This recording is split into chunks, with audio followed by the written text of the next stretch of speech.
Hi hello sisters and brothers ಎಲ್ಲ ಹೇಗಿದ್ದೀರಾ?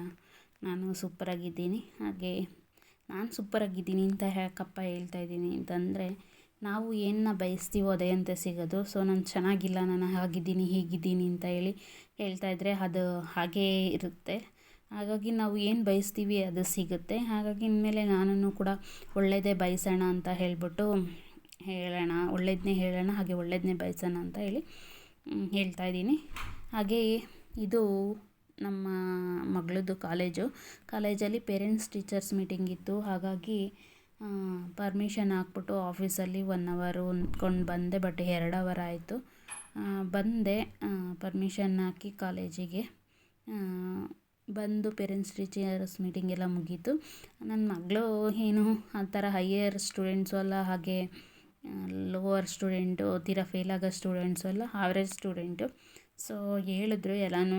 ಹಾಗೆ ನಾನು ಸ್ವಲ್ಪ ಎಲ್ಲ ಹೇಳಿ, ಈಗ ಸೆಕೆಂಡ್ PU ಆಗಿರೋದ್ರಿಂದ ಸ್ವಲ್ಪ ಬುದ್ಧಿ ಎಲ್ಲ ಹೇಳಿ ಮುಗಿಸ್ಕೊಂಡು ವಾಪಸ್ ಆಫೀಸಿಗೆ ಬಂದೆ. ಹಾಗೆ ಇದು ಅವ್ರ ಕಾಲೇಜಲ್ಲಿ ಡ್ಯಾನ್ಸ್ ಪ್ರೋಗ್ರಾಮ್ ಅಂತಂದರೆ ಕಲಾ ವೃಂದ ಅಂತ ಹೇಳ್ಬಿಟ್ಟು ಕಲಾಮೇಳ ಅಂತ ಮಾಡಿದ್ರಲ್ಲ. ಸೊ ಅದರಲ್ಲಿ ವಿಡಿಯೋದಲ್ಲಿ ನೋಡಿರ್ಬೋದು, ಅವಳು ಡ್ರಾಮಾ ಅಂದರೆ ಸೋಲೋ ಆ್ಯಕ್ಟಿಂಗ್ ಮಾಡಿದ್ಲು. ಆ್ಯಕ್ಟಿಂಗ್ದು ನಾನು ಅದರಲ್ಲಿ ಅವಳಿಗೆ ಟಿಪ್ಸ್ ಎಲ್ಲ ಅಂದರೆ ಸ್ಕಿಟ್ಟಿಗೆ ಎಲ್ಲ ಇದನ್ನು ಕೊಟ್ಟಿದ್ದೆ. ಡೈರೆಕ್ಟರ್ ಆಗಬೇಕಿತ್ತು ಅಂತ ಹೇಳ್ಬಿಟ್ಟು ವಿಡಿಯೋ ಹಾಕಿದ್ನಲ್ಲ, ಆ ವಿಡಿಯೋನ ಅವಳ ಫ್ರೆಂಡ್ಸ್ ಎಲ್ಲ ನೋಡಿದ್ರಂತೆ. ನಿಮ್ಮಮ್ಮ ಅದನ್ನೆಲ್ಲ ಹಾಕಿದ್ದಾರೆ ಅಂತ ಹೇಳೋರೆ. ಇದು ನೆಕ್ಸ್ಟ್ ಡೇ ಡ್ಯಾನ್ಸ್ ಪ್ರೋಗ್ರಾಮ್ ಇತ್ತು. ಇದರಲ್ಲಿ ರಾಧಾ ಕೆ ಸೇನಜಲೆ ಅಂತ ಹೇಳ್ಬಿಟ್ಟು ಹಿಂದಿ ಸಾಂಗ್ ಬರುತ್ತಲ್ಲ, ಅದಕ್ಕೆ ಯೂಟ್ಯೂಬ್ ನೋಡಿಕೊಂಡು ಇವಳೇ ಮಾಡಿದ್ದಾಳೆ. ಇವಳೇ ಕೊರಿಯೋಗ್ರಾಫರ್. ಅಂದರೆ ನಾನು ಒಂದು ಸಾಂಗ್ನ ಸೆಲೆಕ್ಟ್ ಮಾಡಿ ಕೊಟ್ಟಿದ್ದೆ, ಇದರಲ್ಲಿ ಮಾಡ್ತಾ ಇದ್ದಾರಲ್ಲ ಆ ರೀತಿ ಮಾಡು ಅಂತ ಹೇಳ್ಬಿಟ್ಟು 1 ವಾರ ಏನೋ ಪ್ರಾಕ್ಟೀಸ್ ಮಾಡಿದ್ಲು. ಬೆಳಗ್ಗೆ ಹೊತ್ತು ಬೇಗ ಎದ್ದೋಗಿ ಟೆರೆಸ್ ಮೇಲೆ ಫೋನ್ ಇಟ್ಕೊಂಡು ಅದನ್ನು ನೋಡಿ ಪ್ರಾಕ್ಟೀಸ್ ಮಾಡಿದ್ಲು. ಹಾಗೆ ಈಗ ಇವಳು ಹಾಕಿರ್ತಕ್ಕಂಥದ್ದು ಡ್ರೆಸ್ಸು ನಮ್ಮಮ್ಮ ಕೊಡಿಸಿದ್ದು. ಅಂದರೆ ಹೋದ ವರ್ಷ ಅಮ್ಮನಿಗೆ ಆಪ್ರೇಷನ್ ಆಯಿತು ಅಂತ ಹೇಳಿದ್ನಲ್ಲ ಹಾಸ್ಪಿಟಲಲ್ಲಿದ್ದಾಗ, ಆವಾಗ ಅವಳು ಇದಕ್ಕೆ ಅಂದರೆ 1-2-3 ತಿಂಗಳು ರಜೆ ಇತ್ತಲ್ಲ ಫಸ್ಟ್ PU ಮುಗಿದ್ಮೇಲೆ, ಆವಾಗ ಊರಲ್ಲಿ ಹೋಗಿ ಇದ್ದು ಅಮ್ಮಂಗೆಲ್ಲ ಇದು ಮಾಡಿ ಬಂದಳು, ನೋಡ್ಕೊಂಡಿದ್ಲು. ಹಾಗಾಗಿ ನಮ್ಮಮ್ಮ ಅವಳಿಗೆ ಕೊಡಿಸಿದ್ರು. ಹಾಗೆ ಕಾಲೇಜಿಗೆ ಪೇರೆಂಟ್ಸ್ ಟೀಚರ್ಸ್ ಮೀಟಿಂಗ್ ಹೋಗಿದ್ದಾಗ ಬ್ಯಾಂಕಲ್ಲಿ ಸ್ವಲ್ಪ ಕೆಲಸ ಇತ್ತು.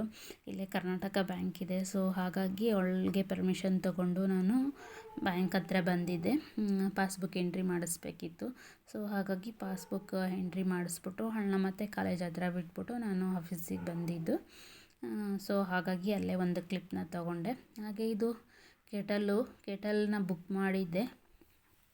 ಏನಕ್ಕಪ್ಪ ಅಂತಂದರೆ ಇದು 550ಗೆ ಬರ್ತಾಯಿತ್ತು ಆಫರಲ್ಲಿ. ಇದು ನಾವು ಬೆಳಗ್ಗೆ ಹೊತ್ತೇನಾದ್ರು ಟಿಫನ್ ಮಾಡುವಾಗ, ಉಪ್ಪಿಟ್ಟು ಮಾಡುವಾಗ ಬಿಸಿನೀರೆಲ್ಲ ಕಾಯಿಸ್ಕೊಂಡ್ರೆ ಅದು ಗ್ಯಾಸ್ ಬೇರೆ ನಮ್ಮದು ಒಂದೇ ಉರಿತೈತಲ್ಲ. ಸೊ ಇನ್ನೊಂದು ಸ್ಟವಲ್ಲಿ ಬೇಗ ಉರಿಯಲ್ಲ. ಹಾಗೆ ಇನ್ನೊಂದು ಸ್ಟವಲ್ಲಿ ಹಾಲೆಲ್ಲ ಕಾಯಕ್ಕಿಟ್ಟಾಗ ಇದು ಬಿಸಿನೀರೆಲ್ಲ ಕಾಯಿಸ್ಬಿಟ್ಟು ಬೇಗ ಹಾಕೋದಕ್ಕಾಗುತ್ತೆ. ಹಾಗೆ ಬೆಳಗ್ಗೆ ಎದ್ದಕ್ಕೆ ಬಿಸಿನೀರು ಕುಡಿಯೋದು ಅಭ್ಯಾಸ ಇದೆ. ನನ್ನ ಮಗಳಿಗೂ ಅಷ್ಟೇ, ನಾನು ಕುಡಿತೀನಿ. ಹಾಗಾಗಿ ಬಿಸಿನೀರು ಕಾಯಿಸೋದಕ್ಕೆ ಆಗುತ್ತೆ, ಅಡುಗೆಗೂ ಬಿಸಿನೀರು ಹಾಕೋದಕ್ಕೆ ಯೂಸ್ ಆಗುತ್ತೆ ಅಂತ ಹೇಳ್ಬಿಟ್ಟು ಪಿಜನ್ದು ಬುಕ್ ಮಾಡಿದ್ದೆ. ಬಟ್ ಅದು ಏನಾಗಿದೆ ಅಂತ ಅಂದರೆ ಆನೆ ಆಗ್ತಾಯಿಲ್ಲ, ಹಾಗೆ ಶಾಕು ಕೂಡ ಹೊಡೀತು ಅಂತ ಹೇಳಿದ್ಲು ನನ್ನ ಮಗಳು.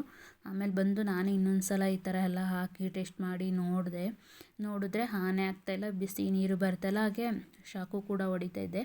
ಬಟ್ ಮುಂಚೆ ಒಂದು ಸಲ ಬುಕ್ ಮಾಡಿದ್ದೆ, ಅದರಲ್ಲಿ ನೀರೆಲ್ಲ ಕಾಯ್ತಿತ್ತು. ಅದು ಅಮ್ಮನಿಗೆ ತಕ್ಕೊಟ್ಟಿದ್ದೆ. ಅಮ್ಮನಿಗೆ ಇರಲಿ, ಊರಲ್ಲಿ ಅವರು ಯಾವಾಗಲೂ ಬಿಸಿನೀರು ಕುಡಿತಾರೆ, ಹಾಗೆ ಅಪ್ಪ ಅಮ್ಮಂಗೆ ಚಳಿಗಾಲದಲ್ಲಿ ಇರಲಿ ಅಂತ ಹೇಳ್ಬಿಟ್ಟು. ಸೊ ಇದನ್ನು ರಿಟರ್ನ್ ಮಾಡೋಣ ಅಂತ ಹೇಳ್ಬಿಟ್ಟು ಮತ್ತೆ ಹಂಗೆ ಪ್ಯಾಕ್ ಮಾಡಿಬಿಟ್ಟು ವಾಪಸ್ ಆಫೀಸಿಗೆ ತೊಗೊಂಬಂದೆ, ಆಫೀಸ್ ಅಡ್ರೆಸ್ಗೆ ಬುಕ್ ಮಾಡಿದ್ರಿಂದ.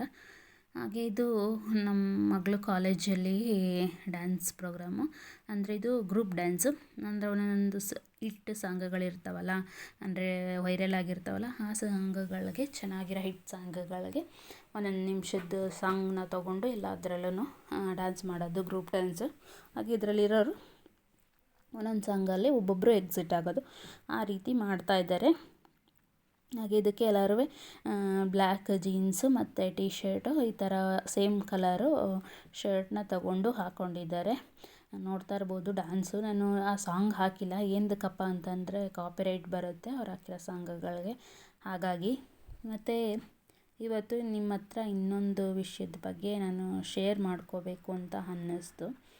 ಅದು ಏನಪ್ಪ ಅಂತ ಅಂದರೆ, ನಾವು ಯಾವುದ್ರ ಮೇಲೆ ತುಂಬ ನಂಬಿಕೆ ಇಟ್ಟಿರ್ತೀವೋ, ತುಂಬ ಇಲ್ಲ ಇದು ಒಳ್ಳೆಯದು ಅಂತ ಅಂದ್ಕೊಂಡಿರ್ತೀವೋ ಅದರಿಂದನೇ ಮೋಸ ಆಗೋದು ಜಾಸ್ತಿ. ಮತ್ತು ನಾವು ಯಾವುದನ್ನ ಕೆಟ್ಟದ್ದು, ಅದು ಚೀಪ್ ಅಂದ್ಕೋತೀವಿ, ಅವ್ರದ್ರಿಂದ ಏನು ಯೂಸ್ ಆಗೋಲ್ಲ, ಅದೇ ಒಳ್ಳೆಯದಲ್ಲ, ಚೆನ್ನಾಗಿಲ್ಲ ಅಂತ ಅಂದ್ಕೋತೀವೋ ಅದರಿಂದನೇ ನಮಗೆ ತುಂಬ ಬೆನಿಫಿಟ್ ಆಗುತ್ತೆ. ಅದು ಒಳ್ಳೆಯ ವ್ಯಕ್ತಿಗಳಲ್ಲಿ ಇರ್ಬೋದು. ಈಗ ಶ್ರೀಮಂತರ ವ್ಯಕ್ತಿಗಳಿರ್ತಾರೆ ಅಂತ ಅಂದ್ಕೊಳ್ಳಿ. ಶ್ರೀಮಂತರ ವ್ಯಕ್ತಿಗಳನ್ನ ಜೊತೆ ಸ್ನೇಹ ಮಾಡಿದ್ರೆ ಅವರು ನಮ್ಮ ಕಷ್ಟಕ್ಕಾಗ್ತಾರೆ, ನಮಗೆ ಹೆಲ್ಪ್ ಮಾಡ್ತಾರೆ ಅನ್ನೋದು ಸುಳ್ಳು. ಹಾಗೆ ಬಡವ್ರನ್ನ ಅವರಿಂದ ಏನಾಗುತ್ತೆ, ಅವ್ರ ಹತ್ರ ಏನಿರುತ್ತೆ, ಅವ್ರಿಗೆ ಏನು ಗೊತ್ತಿರುತ್ತೆ, ಅವ್ರಿಗೇನು ಗೊತ್ತೂ ಇಲ್ಲ, ಮತ್ತು ಅವ್ರ ಹತ್ರ ದುಡ್ಡು ಇಲ್ಲ, ಅವ್ರು ನಮ್ಗೆ ಹೆಲ್ಪ್ ಮಾಡೋದು ಇಲ್ಲ ಅಂತ ಅಂದ್ಕೋತೀವಲ್ಲ. ಸೊ ಅದು ಸುಳ್ಳು. ಯಾಕಂತಂದರೆ ನಮ್ಮ ಕಷ್ಟಕ್ಕಾಗೋದು ನಮ್ಮ ಥರ ಯಾರು ಚೀಪ್ ಅಂದ್ಕೊಂಡಿರ್ತೀವೋ, ಯಾರು ಅವ್ರ ಹತ್ರ ಏನಿಲ್ಲ, ಅವ್ರು ನಮ್ಗೆ ಹೆಲ್ಪ್ ಮಾಡಲ್ಲ ಅಂದ್ಕೊಂಡಿರ್ತೀವೋ ಅವರೇ ಬಂದು ನಮ್ಮ ಕಷ್ಟಕ್ಕಾಗೋದು, ನಮಗೆ ಹೆಲ್ಪ್ ಮಾಡೋದು. ಹಾಗೆ ಯಾರು ಶ್ರೀಮಂತರು, ತುಂಬ ಶ್ರೀಮಂತರು, ಇವರು ನಮ್ಮ ಕಷ್ಟಕ್ಕಾಗ್ತಾರೆ, ಇವ್ರ ಹತ್ರ ದುಡ್ಡಿರುತ್ತೆ, ಏನಾರು ಎಮರ್ಜೆನ್ಸಿ ಇದ್ದಾಗ ಕೊಡ್ತಾರೆ ಅನ್ನೋ ಒಂದು ನಂಬಿಕೆ ಇಟ್ಕೊಂಡಿರ್ತೀವೋ ಅದು ಸುಳ್ಳು. ಅವರು ಆಗೋದು ಇಲ್ಲ, ಏನಿಲ್ಲ, ಅವರು ಬಾರಿ ಮಾತಿಗೆ ಶೋಕಿಗಷ್ಟೇ. ಈ ವಿಷಯನ ನಾನು ಹಿಂದಕ್ಕಪ್ಪ ಹೇಳ್ತಾ ಇದ್ದೀನಿ ಅಂತಂದರೆ ನನ್ನ ಲೈಫಲ್ಲಿ ಒಂದು ಎಕ್ಸ್ಪೀರಿಯೆನ್ಸ್ ಆಯಿತು, ಹಾಗಾಗಿ ಹೇಳ್ತಾ ಇದ್ದೀನಿ. ಅದ್ರ ಜೊತೆಗೆ ಅಮೆಝಾನಲ್ಲಿ ಬುಕ್ ಮಾಡಿದ್ದು ಅಂತ ಹೇಳಿದ್ನಲ್ವ.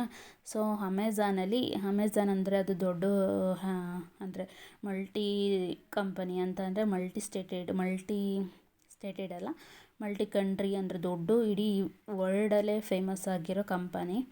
ಅದರಲ್ಲಿ ಜಾಸ್ತಿ ನಾನು ಶಾಪಿಂಗ್ ಮಾಡೋಕ್ಕೆ ಹೋಗಲ್ಲ, ಒಂದು ಸಲನೋ 2 ಸಲನೋ ಮಾಡಿದೆ. ಮತ್ತು ಅದರಲ್ಲಿ ಎಲ್ಲದರಲ್ಲೂ ಕಾಸ್ಟ್ಲಿ ಇರುತ್ತೆ, ಹಾಗೆ ಒಳ್ಳೆ ಕ್ವಾಲಿಟಿ ಐಟಮೇ ಕೊಡ್ತಾರೆ ಅಂತ ಹೇಳ್ತಾರಲ್ವ. ಸೊ ಹಾಗಾಗಿ ಒಳ್ಳೆ ಕ್ವಾಲಿಟಿದೇ ಸಿಗುತ್ತೆ ಅಂತ ಹೇಳ್ಬಿಟ್ಟು ನಾನು ಪಿಜನ್ದು ಬುಕ್ ಮಾಡಿದೆ. ಬಟ್ ಅದೇ ಥರ ನಾನು ಬೇರೆದರಲ್ಲಿ ಅಂದರೆ ಫ್ಲಿಪ್ಕಾರ್ಟಲ್ಲಿ, ಮೀಶೋದಲ್ಲಿ ಬುಕ್ ಮಾಡಿದ್ರೆ ನಾವೇನು ಅನ್ಕೋತೀವಿ, ಮೀಶೋದಲ್ಲಿ ತುಂಬ ಕಡಿಮೆಗೆ ಸಿಗುತ್ತೆ, ಅದರಲ್ಲಿ ಚೆನ್ನಾಗೇ ಇರಲ್ಲ ಕ್ವಾಲಿಟಿ ಅನ್ಕೋತೀವಿ. ಅಕಸ್ಮಾತ್ ಆ ಥರ ಚೆನ್ನಾಗಿಲ್ಲ ಅಂದ್ರೂ ನಮಗೆ ರಿಟರ್ನ್ ಮಾಡೋ ಆಪ್ಷನ್ ಇರುತ್ತೆ. ರಿಟರ್ನ್ ಮಾಡಿದ್ರೆ ನಮಗೆ ರೀಫಂಡ್ ಅಮೌಂಟ್ ಹಾಕ್ತಾರೆ. ಬಟ್ ಅಮೆಝಾನಲ್ಲಿ ರೀಫಂಡ್ ಆಪ್ಷನ್ ಇರಲಿಲ್ಲ, ರಿಟರ್ನ್ ಆಪ್ಷನ್ ಇತ್ತು. ಸೊ ನಾನು ರಿಟರ್ನ್ ಆಪ್ಷನ್ನೇ ಸೆಲೆಕ್ಟ್ ಮಾಡಿಕೊಂಡೆ, ಹೋಗಲಿ ಬಂದರೆ ಬರಲಿ ಅಂತ ಹೇಳ್ಬಿಟ್ಟು. ಬಟ್ ಫ್ಲಿಪ್ಕಾರ್ಟು ಮತ್ತು ಮೀಶೋದಲ್ಲಿ ಆಗಲ್ಲ, ನಮಗೆ ಬೇಡ ಅಂದರೆ ವಾಪಸ್ ತೊಗೊಂಡು ಹೋಗ್ತಾರೆ, ನಮ್ಮ ದುಡ್ಡು ನಮಗೆ ಕೊಡ್ತಾರೆ. ಇದರಲ್ಲಿ ಆ ಥರ ಆಪ್ಷನ್ ಸಿಗಲಿಲ್ಲ ನನಗೆ, ಹಾಗಾಗಿ ಅದನ್ನೇ ಅಂದ್ಕೊಂಡೆ. ಇದರಲ್ಲಿ ಒಳ್ಳೆ ಕ್ವಾಲಿಟಿಯಾಗಿರುತ್ತೆ, ಚೆನ್ನಾಗಿರುತ್ತೆ, ಎಲೆಕ್ಟ್ರಿಕ್ ಐಟಮ್ ಆಗಲಿ ಬೇರೆ ಐಟಮ್ ಆಗಲಿ ಪರವಾಗಿಲ್ಲ ಬಿಡು ಅಂತ ಹೋಗಿ ತಗೊಂಡ್ರೆ ಈ ರೀತಿ ಆಯ್ತಲ್ಲ ಅಂತ ಹೇಳ್ಬಿಟ್ಟು. ಅದು ಮನುಷ್ಯನ ಜೀವನದಲ್ಲೂ ಇರ್ಬೋದು, ಹಾಗೆ ಆ್ಯಪ್ಗಳಲ್ಲೂ ಇರ್ಬೋದು. ಬಟ್ ಫ್ಲಿಪ್ಕಾರ್ಟಲ್ಲಿ ನಾನು ಒಂದು ವಾಷಿಂಗ್ ಮಿಷಿನ್ ಕವರ್ ಇದು ದೊಡ್ಡದಾಗಿತ್ತು ಅಂತ ಹೇಳಿದ್ನಲ್ಲ, ಅದು ಅವ್ರು ಬಂದು ವಾಪಸ್ ತೊಗೊಂಡೋದ್ರು, ಮತ್ತು ಅಮೌಂಟು ಕೂಡ ನನಗೆ ಬಂತು. ಹಾಗೆ ನೋಡ್ತಾ ಇರ್ಬೋದು, ನಾನು 1.5 ತಿಂಗಳಾಯಿತು ಅಡುಗೆ ಮನೆಗೆ ಹೋಗಿ, ಅಂದರೆ ಕೈ ಫ್ರ್ಯಾಕ್ಚರ್ ಆಗಿದ್ದರಿಂದ. ಸೊ ಇವತ್ತು ಹೋಗಿ ನಾನು ಮಾಡ್ತಾಯಿದ್ದೀನಿ, ಅಂದರೆ ಅನ್ನಕ್ಕೆ ಇಡ್ತಾಯಿದ್ದೀನಿ. ಸಂಜೆ ಕೆಲಸದಿಂದ ಬಂದು ನನ್ನ ಮಗಳು ಪಾತ್ರೆ ತೊಳೆದಿರಲಿಲ್ಲ, ಬೆಳಗ್ಗೆಯಿಂದ ಹಾಗೆ ಹಾಕೋಗಿದ್ರು, ಅಂದರೆ ಕಾಲೇಜಿಗೆ ಹೋಗಿರ್ತಾವಲ್ಲ, ಬಂದು ಸಂಜೆನೂ ತೊಳೆದಿಲ್ಲ. ನಾನು ಇವಾಗ ಬಂದು ಬೈದಿದ್ದಕ್ಕೆ ಸರಿ ನಾನು ಅಡುಗೆ ಮಾಡ್ತೀನಿ ಪಾತ್ರೆ ತೊಳೀರಿ ಅಂತ ಹೇಳ್ಬಿಟ್ಟು ತೊಳಿತಾ ಇದ್ದಾರೆ. ಇವಾಗ ಸ್ವಲ್ಪ ಕೈ ಊತ ಹಿಡಿದಿದೆ, ಬಟ್ ಇನ್ನೂ ಕೈ ನೋವಿದೆ.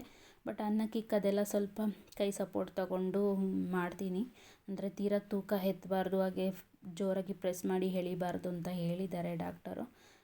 ಬಟ್ ಪರವಾಗಿಲ್ಲ, ಸ್ವಲ್ಪ ಆಗ ಅಂಥದ್ದನ್ನು ಮಾಡೋಣ ಅಂತ ಹೇಳ್ಬಿಟ್ಟು ಅನ್ನಕ್ಕಿಟ್ಟು ಸಾಂಬಾರು ಇತ್ತು, ಹುಳಿಕಾಳು ಸಾಂಬಾರೇನೆ. ಸೊ ಅನ್ನಕ್ಕೆ ಅಂದರೆ ಮುದ್ದೆ ಕಟ್ಟೋದು, ಹಳ್ಳಿ ಭಾಷೆಯಲ್ಲಿ ಮುದ್ದೆ ತಿರ್ಬೋದು ಅಂತಾರೆ. ಸೊ ಹಾಗಾಗಿ ಅದನ್ನೇ ಹೇಳಿದೆ, ನೀನು ಮುದ್ದೆ ಕಟ್ಕೊಳಪ್ಪ, ನಾನು ಅನ್ನ ಮತ್ತು ಮುದ್ದೆ ಹೆಸರಿಟ್ಕೊಡ್ತೀನಿ ಅಂತ ಹೇಳ್ಬಿಟ್ಟು.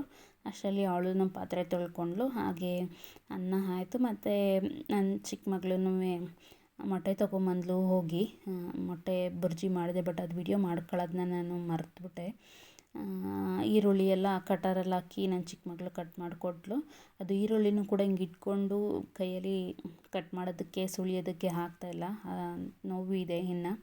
ಸೊ ಹಾಗಾಗಿ ನಾನು ಅದನ್ನು ಕಟ್ ಮಾಡಲಿಲ್ಲ, ಅವಳೇ ಕಟರಲ್ಲಿ ಕಟ್ ಮಾಡಿಕೊಂಡ್ಲು.